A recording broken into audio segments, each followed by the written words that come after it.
I would think that many organizations kind of do not have any rational strategy for making IT decisions.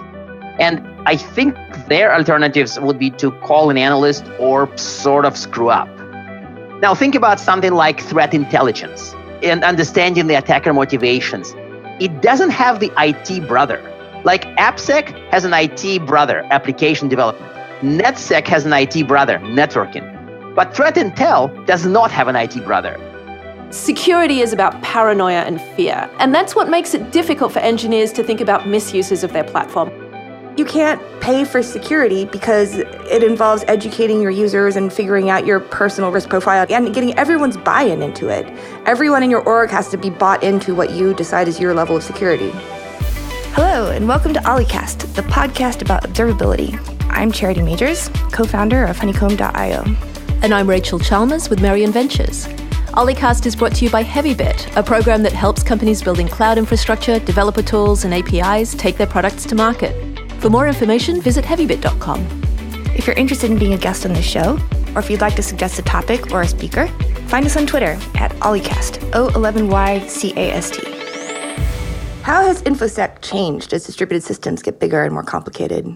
You know, it's kind of funny because in many cases, we see people point out at some innovation in technology. I don't know, a few years ago, cloud, today maybe containers, and they say, see, it changed. But here's something funny about InfoSec. I feel like in InfoSec, all the old stuff is still with us. I mean, I don't want to joke about securing Windows NT 4.0 or securing Windows 3.1, but to be honest, it actually happens. Nothing ever dies. Yeah, in nothing, well, very little ever dies. And so it's almost like, how does X change security? Is more about how does adding X on top of a pile changes security? Because, a few years ago, I used to joke that more companies have Windows NT in their closets than cloud. I mean, today, I'd bet that it's more cloud for now in 2018, but there's still Windows NT here and there. So, there's this joke about how cutting edge security is whatever cutting edge ops was like 5 years ago. Which is not, it's never fair. These jokes are never fair. They're always a little mean. But I think that's on the process side. Actually, somebody just told that to me today, earlier in a client call. They said, security is kind of a mess, but guess what? IT ops was a mess in 2000. True. But here's my fear.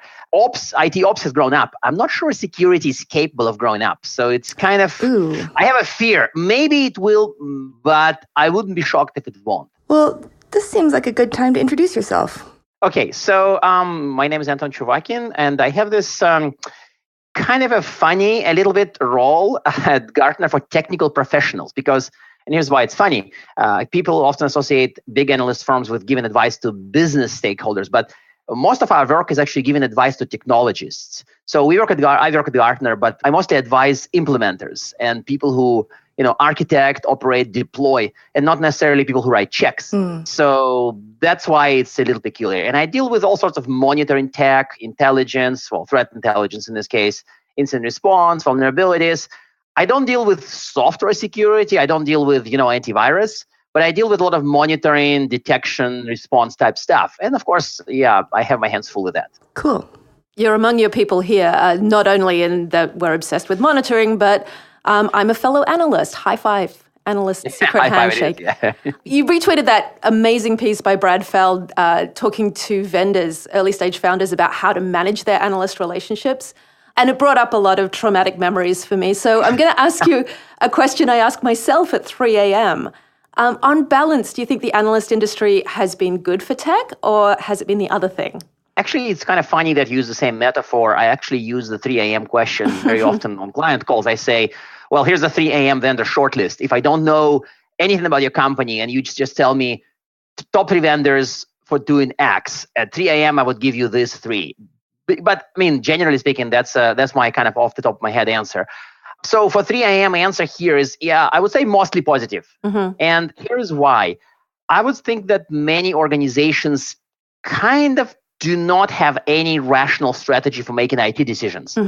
And I think their alternatives would be to call an analyst or sort of screw up. Yeah. And now you can tell me that the enlightened people shouldn't do it. And I would agree with you. The enlightened people should not do it. And 90% of people aren't in the top 10 percentile, right? Yep. Yeah. So I think the analyst firms serve quite a critical need and a very positive need for people who need some kind of help making IT decisions. Oh, I totally agree on the need. I think, and 5 years out of my last analyst gig, I think I've got enough perspective to say this. I think an awful lot of firms are not meeting that need as well as they should. So your question was not so much about is there a need, but is the current approach to serving this need working? There's the widespread perception, at least among vendors, that it's very pay to play. Well, frankly, in my daily job, there's a lot less of that because, again, as I mentioned before, I deal mostly with implementation stage problems or architecture and a bit less with purchasing. So if you guys recall, I think one last blog post or the one before on my Gartner blog was kind of about why we value inquiry visibility. So we typically would give advice based on what people actually have done and what worked. And again, we may miss something innovative, but not for corrupt reasons. We miss it because we would occasionally choose something that's been tested in real world over something that looks promising. I think that we do periodically hear, in this case, we broadly speak in IT industry, I guess, hear some kind of corruption stories about how somebody is more about buying influence. It's kind of funny because people who leave analyst firms very often tell that actually it's not true. And it's funny because obviously current analysts are expected to say that's not true, but there was a post from somebody who just left Gartner on LinkedIn earlier today, and he said, well, I can tell you I'm not subscribed to any kind of policy because I left the firm, but I can tell you that in many cases it's not pay to play because it's not about that. It's about other factors. Yeah. So to me, I would say across the analyst firms, it probably has a spectrum. Yeah. But in my 7 years here at Gartner, I haven't noticed anything which kind of smelled like pay to play. So it seems like security can be sold as a product, as a service, as a feature, where providers bake security into their offerings for competitive advantage. Or it can just be like their area of expertise. How do you see the balance of these types of offerings in the marketplace changing over the coming years?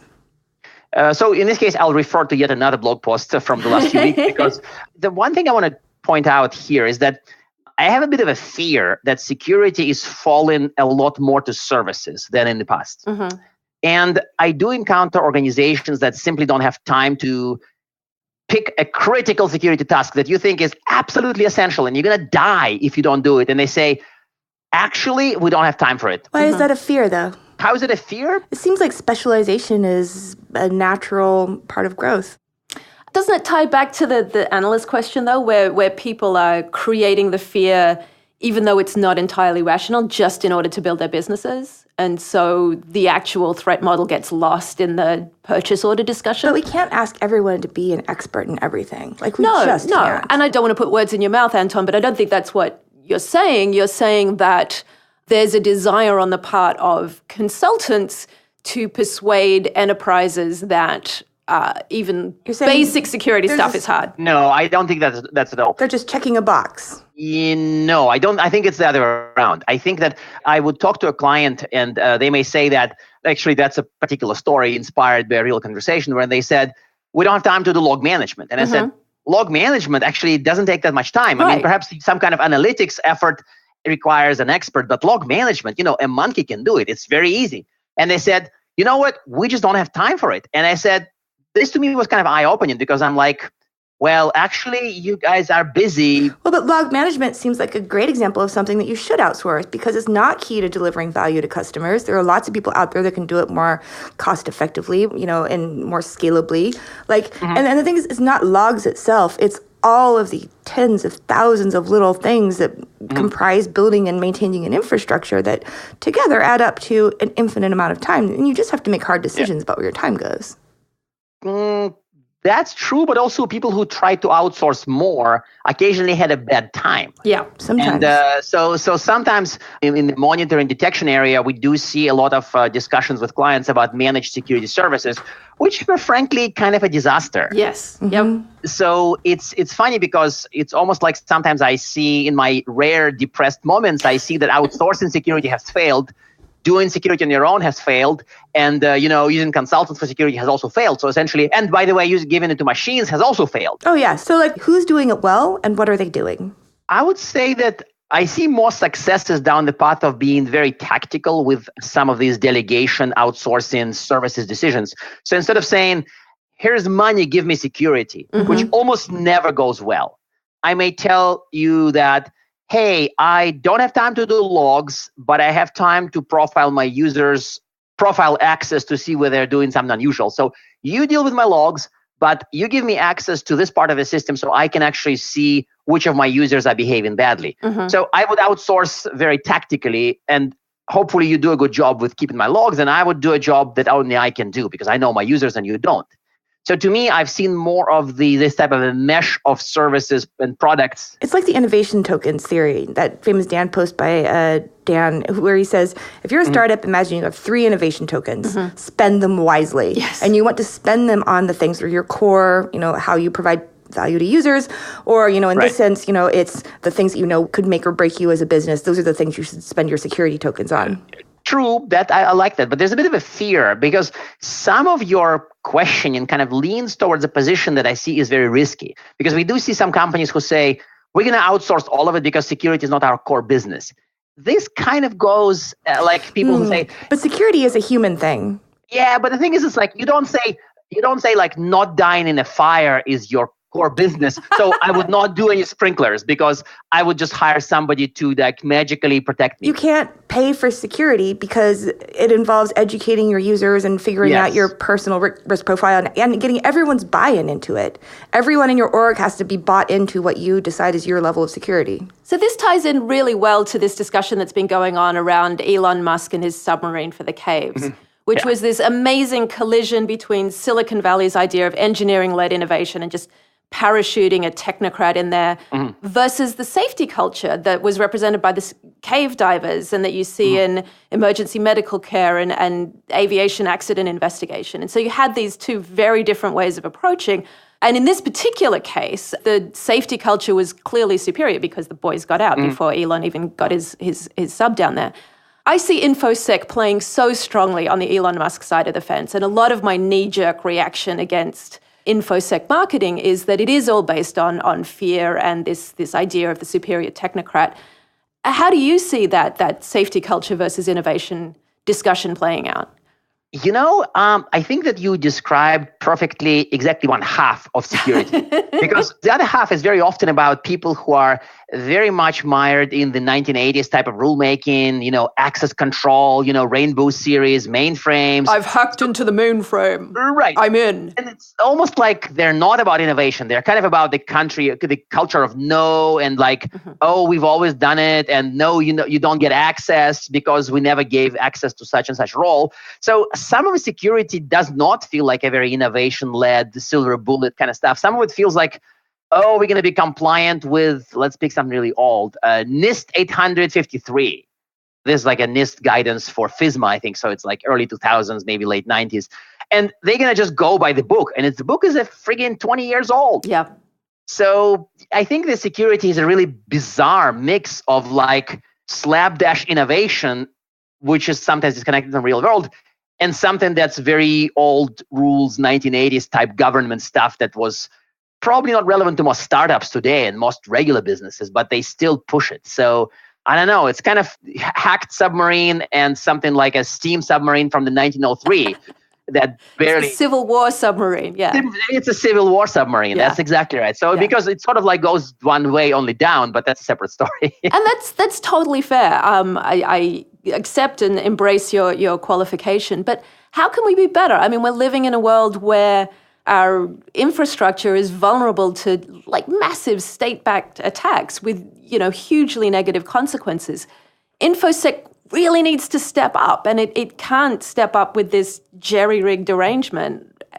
What do we need to do? Yeah. Throwing my hands in the air. You know what? I'll probably do the same and throw my hands in the air because I don't think we can answer this one. But I will offer one direction that may fly. So I think security, this type of security innovation is certainly agile, but my fear is that we're kind of agile about the wrong things because we may build something really cool and very rapidly, and it would be agile, but it would be agile not in the way business or the rest of IT is agile. So it's like we see more let's pick something like how to analyze network traffic using machine learning and less about how to secure containers. So IT is moving in a certain direction and security is very agile and innovative, just not in the same place. So it's almost like, can we preserve some of this engineering marvels, but like aim them at more real problems? I don't think that's a solvable problem in a 1 hour conversation. I think there are analogies to it needs to become boring. It needs to be human-centered and it needs to become boring. And like two facts should become as... Not 1980s rules boring. No, I'm talking like you use a key to open your door boring. That's just expected. It's standardized. There's nothing flashy or cool about it. It's just how the world is supposed to work, and you have instincts around it that serve you. And like we haven't really done that in security. I don't feel. Can it be boring if the landscape changes though? I don't think that would fly. I mean, the door doesn't change. Right. We're dealing with a set of assumptions that are enormously in flux, and we haven't developed habits that promote public health and hygiene around them. Yeah. I was talking with a friend earlier today about what if I could design a curriculum for fifth graders, like as part of home ec, that was just like, a month long about security, how to protect yourself, how best practices. What would that look like? I guess that's my question for you. What would that look like? And what products do you think that we would need to build or standardize in order to make it tractable? And then my friend, of course, cracks so that the fifth graders could teach their grandparents. Yeah, but here's the thing. I would point back to the landscape change. And I mean, then there's like to highlight the threat landscape changes. But frankly, I would point at IT landscape change because a lot of threats we deal with are pretty much the 1990s threats. Okay, we didn't have ransomware in the 90s, fine. But we had malware, and ransomware is a type of malware. But IT, though, has become quite different, right? I mean, we do deal a lot with SaaS, with cloud, with containers, with virtualization, with mobility. And so I almost have a fear that you have to teach fifth graders a lot more of this type of extrapolation framework skills and not the tools and technologies, because when the fifth graders do go into the operational roles in IT, assuming some of them do, they would see something very different. We teach kids not to get into cars with strangers. Yeah. It's the tip of a very deep question because it goes well beyond technical skills when the threat landscape is really about social engineering. I mean, most of the really severe attacks that we've looked at were based on appealing to people's better nature and then subverting that. Or fear. Yeah, and you have to teach fifth graders a better theory of mind and a better systems understanding of game theory. I mean, I hate to say it's time for some game theory, but it really is. All fifth graders love game theory. True, but also this is kind of hard to distill some of this today's realities. We also make a lot of repeat mistakes in security. Yeah. And to me, that's, I know the security guys kind of blame developers often, but a lot of the secure code practices, mistakes, have been repeated. I mean, the example was always the very early 90s attack called Ping of Death because of a very large buffer, blah, blah, blah. But the point is that somebody told me that the mobile devices of the late 2000s, some of them had Ping of Death vulnerability. And then now IoT in late 2010s, some of the devices have Ping of Death vulnerability. So it's like a coding problem survives from 1993, I think is when it was, to 2018. This is a great point. Like developers and operations get a lot of heat for not adequately securing their products and services.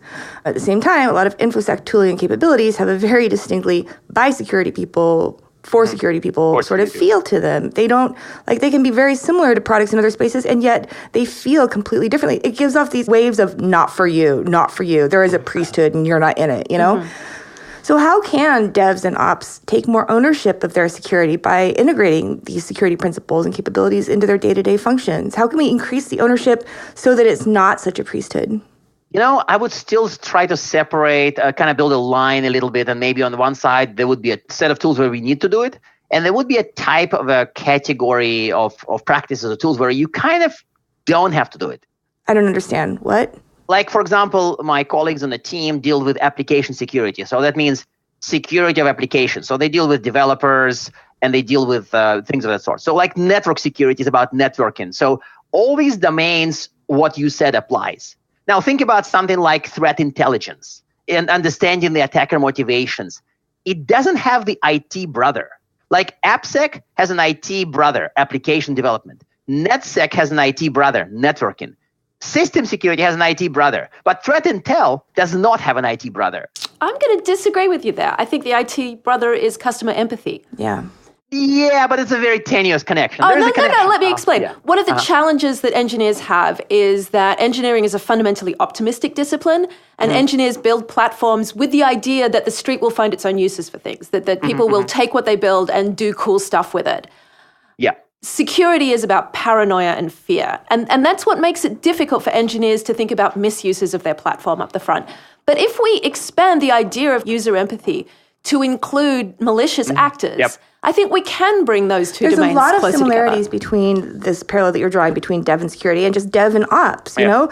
Ops is always about the no, we're scared to impose change in the system. Developers are like, all the changes. But I feel like part of what I hear you saying is that there will always need to be experts. Absolutely agreed. But okay, for example, I've been working in engineering since I was 17. I've always been in some sort of operations data role, and I've never worked with a dedicated security person. It was just expected that these are the basics, that every good engineer knows how to do, X amount of stuff. And then you rely on experts periodically if it exceeds your zone of these are just the basics, it's like unlocking your house with a key. Well, you use passwordless SH, all of these best practices. But I feel like I'm learning that this is very unusual. I think that some chunks of security kind of like cross the divide. Like, for example, firewalls in many cases are network engineering managed, and maybe like antivirus is deployed by the desktop team. Some of the coding mistakes are prevented by developers. So to me, there's certainly like a bit of a train that leaves from security land to IT ops land or dev land, and that's fine. But certain pieces, I think, still stay. And I mean, not your comment about TI, threat intel, non-understanding. I think certain pieces of security kind of haven't journeyed into IT yet. So I feel like maybe what I'm hearing you say is that instead of building the software for security users, they need to get better at embodying the users that they're building for, like building these tools to just feel and look and smell native to developers and operations. I would say in most cases, but not all. I mean, to me, there would still be certain domains where don't really fit in the normal IT kind of landscape. Like what? So my example of threat intel, and I think you guys kind of mostly, I mean, that is a decent attempt to derail this example. So I'll give you that. So a lot of the situations where you actually have to deal with attackers, like even incident response. So incident response in security is very different from the ITIL incident response. And I almost tell people that you should like unlearn a lot of the IT, my PC is slow, to I'm hacked by the Chinese. Yeah, like assume good intent and like blameless postmortems and everything. Like I've actually responded to some incidents where we found hackers in our system and we had to do everything. And I remember Googling and trying to learn it on the fly while doing it. It's terrifying. I mean, we got through it. It was fine. We had to reset all of our passwords at Second Life and email our users telling them that it happened. No big deal.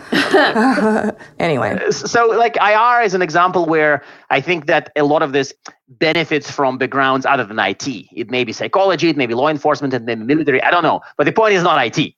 So some of it, I think, stays with the narrowly defined domain of InfoSec. But a bunch of stuff need to get on a train and live in IT. You're right. Yeah. So this is relatedly, like everyone who works in a security operations center is completely, totally, and like sometimes hopelessly overwhelmed.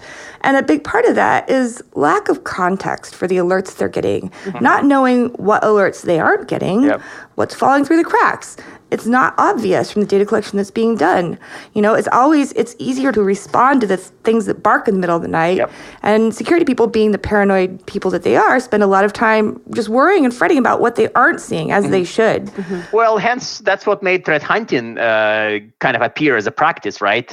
When people actually go and say, we're going to look at the data, we're not going to wait for an alert, and we wouldn't sleep badly. Absolutely. We're just going to go look at the data, figure out whether we missed them. Well, so that's my question. Like, what technologies or capabilities or approaches, this is a great one, but what else is out there that can help with this signal-to-noise ratio? Yeah, and that's a problem that commonly comes up in client calls for us. So I would say that some organizations really put the energy into the alert triage, kind of like get more context, validate the alerts with different systems. If you see an alert from a login system, they're going to hit an endpoint, gather more data. So some of it is about gathering data, but some of it is also following the playbooks. I mean, we look at the orchestration automation space where they look at sort of a system that gets an alert and enriches it, adds more context, verifies certain things, and then tells to a human, hey, human, this alert, I think we can close it because X, Y, and Z. And then eventually you can automate it and say, I trust your system, just close it. What are some examples of security alerts that would go off like that? So, for example, if you have an alert that's ultimately about somebody failing to authenticate many times. So it may happen for many operational reasons, like user forgot the password and tried it 5 times. Mm-hmm. And it may be something that if it happens 100 times a minute, then it's probably somebody scripted this, or they're guessing the password. It may be a security question, but it may be in between. So there would be a set of steps that a human would go through to validate, is this a mistake or is this a malicious password guessing? And you can automate some of the validation steps. Not everybody does. Some people just go give it to a human and say, hey, human, go figure it out. That's terrible. That's kind of terrible, yeah. But others try to say, okay, so what happened with the same user in the past? What else happened in the same system? That's the thing. Like anytime you've automated it away, you've introduced the possibility for someone to learn how you've automated it and get around it. Yeah, I think that's more often an irrational fear, because to me, the attackers are busy with other stuff and have other things to do. Well, it depends on how determined they are. Like if an attacker is determined, they're getting in, is pretty much. Yes. I wanted to maybe draw an analogy between this and like banking laws. You know, how we created this massive corpus of very small, fine-grained rules to try and keep, the financial system from collapsing again, instead of introducing like the Volcker rule, where banks just can't hold more leverage than, X percentage, which kept us pretty safe for many decades. Yeah. But it prevented them from growing too big to fail, Charity. Oh, I know. I'm really a buzzkill. How do you feel about that trade-off between many small, complex rule sets, which, you could look at more like an emergent sort of like machine learning type path, or just like don't try a password reset more than like twice in a minute, So, I almost like jumping in my chair to answer this one, because I dealt a lot with PCI compliance in the past and other compliance. And so it's almost like many debates when people who are involved with compliance, get into a bar and have drinks. The question of broad goal-based compliance, like say, do a risk assessment, follow the results, do something about what you found, versus very granular rules, like say, reset passwords every 37 minutes. I mean, obviously I'm exaggerating, but the point is that we do see people try the former and the latter, and there are different failure modes. Of course, with the detailed rules, people just start obsessing about tricking the rules and forget the goal. But with goal-based rules, they say, oh, screw it, we accept all the risk. Risk assessment, yeah, we've done it. There are some risks, we accept them, bye. So they don't do anything. But in the other case, they don't do anything because they just try to check the boxes. So I would give you like honest to goodness answer. I don't know. I feel I lived a lot when I had to defend finely granular rules like PCI. And I think I built a lot of good arguments as to why the detailed rules, password change every 30 days, patch every 15 days, respond to alerts within 24 hours. I've spent a lot of years of my life defending that. But I also see it fail spectacularly. So I have a slight preference for detailed rules, because maybe I have a low amount of faith in humanity. I don't know. I've seen people who really advocate the goal-based rules, where they say, look at your risks rationally and then decide what to do about them and then do it. I've seen it work well. So at this point, I don't know. This is a painful question. Nothing works yet is what you're saying. Yeah. Both routes have bad failure modes. I don't think nothing works. I think that's too drastic. I think I'm oversimplifying, of course. But maybe there's some kind of harmonious hybrid, but I haven't seen it. Maybe. Sure. So everyone gets a pony. Everybody gets a pony with a unicorn horn on it. Well, you bring up compliance, and this is a big driver for companies to make investments in security, right? GDPR, SOC 2. What are the strengths and the weaknesses of that movement, which is kind of partly what you were just addressing? I would say that the positive to me is the obvious positive is that it motivates people who would otherwise do nothing. Like if they blatantly just accept all risks or prefer not to know their risks, compliance auditor would come up, get a hammer and like slam them over the heads, and they would say, wow, okay, we got to do something. So to me, this is a positive moment. Now, if what they think of is slam, we got to do something. Oh, what should we do? We have to cheat the auditor. So that does happen. And in this case, this positive moment of motivating security improvements have been kind of squandered. But to me, the motivational power is there. So people who otherwise would do nothing have done something. Yeah. So just bring this back to observability a little bit. I wonder how you think about the emergent nexus of security and observability. To me, it seems like the biggest headwater is just that mostly people don't want to know. Because if they know about a problem, then they have to take action on it. What are your thoughts on that? I would say that we have finally departed from the prevention-heavy world. And I think that was one of the themes I wanted to bring up, is that we have lived for a good number of years where people just wanted to build higher walls and kind of hope for the best. And if you spend years building a higher wall, you tend to be committed to this approach. And you don't really remember about the detection, the visibility, the observability side at all, because you just full of hope that your higher wall would work. And it's kind of funny, security guys are supposed to be paranoid, but then they still engage in higher wall building. So their paranoia wasn't like, oh my God, who dug under the wall? It was like, oh my God, our wall is not high enough. And I'm like, what the hell? How paranoid you really are? They dug a tunnel. Paranoia. Your paranoia is just inadequate. And so to me, the visibility and getting more data about the environment is kind of a big deal. And I think more companies are waking up. I have a question for both of you on this point. The Tesla hack in February, the one where they were using Tesla servers to mine Bitcoin, would an observability-driven approach have picked that up earlier than it was picked up?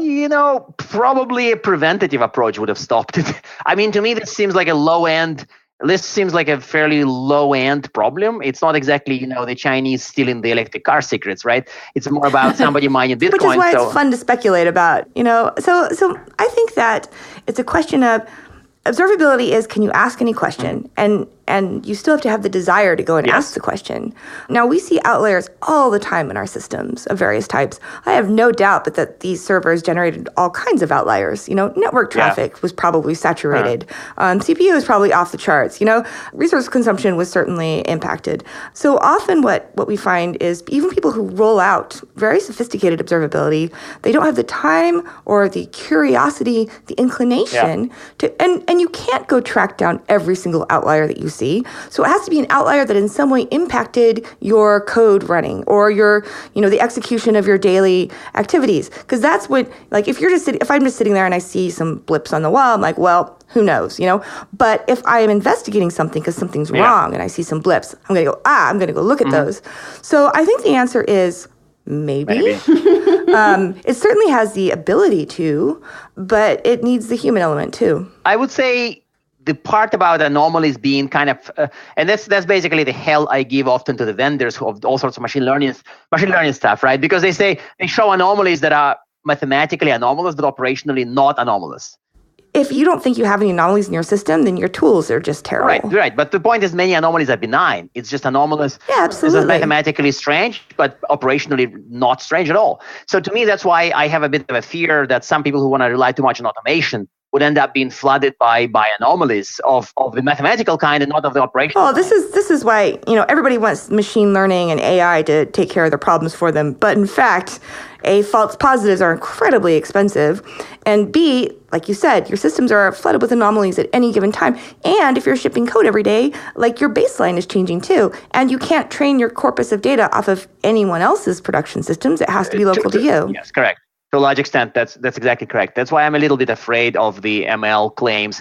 I mean, I've seen them. Oh, I'm not afraid. I think they're going to crash and burn, and I'm pretty stoked about it. I think that there are narrow areas where it works somewhat well. Absolutely. But as far as we're just going to give it Are they going to put me out of a job? I don't think so. No, that's not happening. Probably any time, not within short time. But it can happen when I'm dead. That's fine. Later on, maybe. And, my rant number 3 is people always want to talk about the algos like they're, magically intellectually pure and divorced from context. But even the way we talk about this reflects our biases.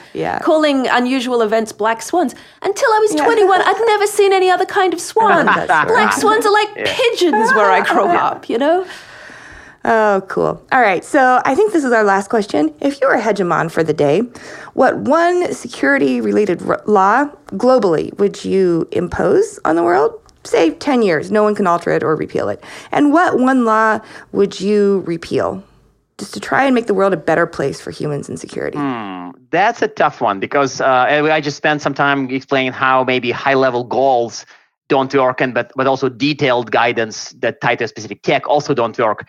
So that's why I'm very kind of tempted to chicken out of this question and say, in all honesty, I don't think laws are the answer. So to me, part of my answer would be that can you really legislate security even if you have a magic wand and like omniscient, So do you think that security laws are absolutely pointless then? I think that short of the motivating people to explore security and figure out what to do, there has been a decent balance of good and bad, because sometimes I think that for me it would be something around user privacy. I think that I would probably think hard about something to pass around legislating, something around the user's right to privacy and possibly the expiration of their data. You're very legislation happy today for a libertarian. It's my question and I just want to answer, goddammit. Can I pick some laws I'd like to see enforced? Yeah. That's really of interest. It's kind of funny because this is actually a good way to kind of, maybe attack you a little bit, because we talked about observability, right? And to me, observability and transparency are much better values than privacy, like better spiritual goals. Like I am a transparency observability guy and I'm not a privacy guy. I'd rather have the record. And so, we can debate who should have access to the record, but I'd rather have it than not have it. So privacy, I'm not sure. I've been kind of trying to be a little bit the other way, because I'm afraid of people who essentially push totalitarian privacy-driven regimes. To me, that's kind of the opposite. To me, right to be forgotten is privacy regimes. Yeah, you're right. I mean, maybe I'm strange, but to me, when I read first time when I read about right to be forgotten, I remembered that in Stalin's years in Soviet Union, Stalin, the henchmen would actually edit people out of books. And to me, that what I thought is that to me, right to be forgotten is Stalinism. This is people editing history. This is horrible, and I freaked out. Well, it has to involve agency, right? The entire point of this has to be that it's not imposed upon you. It enhances your personal agency to drive your own life narrative.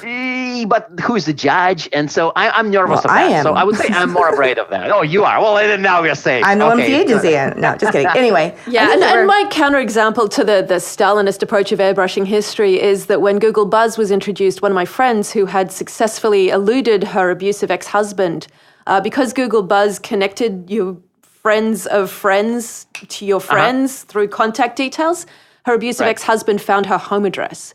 So people who are not privileged, people who come from any of the intersectional marginal identities, have a lot more reason than, with respect, white men to want to protect their privacy. And those reasons sometimes boil down to life or death. So I just wanted to throw that perspective in there. I would go with that. And I think that when I wrote my anti-privacy rant, I got a couple of comments to that extent on the blog. Is basically people said, well, I didn't get now I kind of get it, but on the blog, I didn't quite get the whole white man angle to that, but I think that I've seen the whole persecuted groups angle for sure. Like if you have something to fear, then surely you shouldn't be publicly known in, here and there. So to me, and I guess my point about agency is just that nobody knows that but you, and I think that giving people the tools and the power to.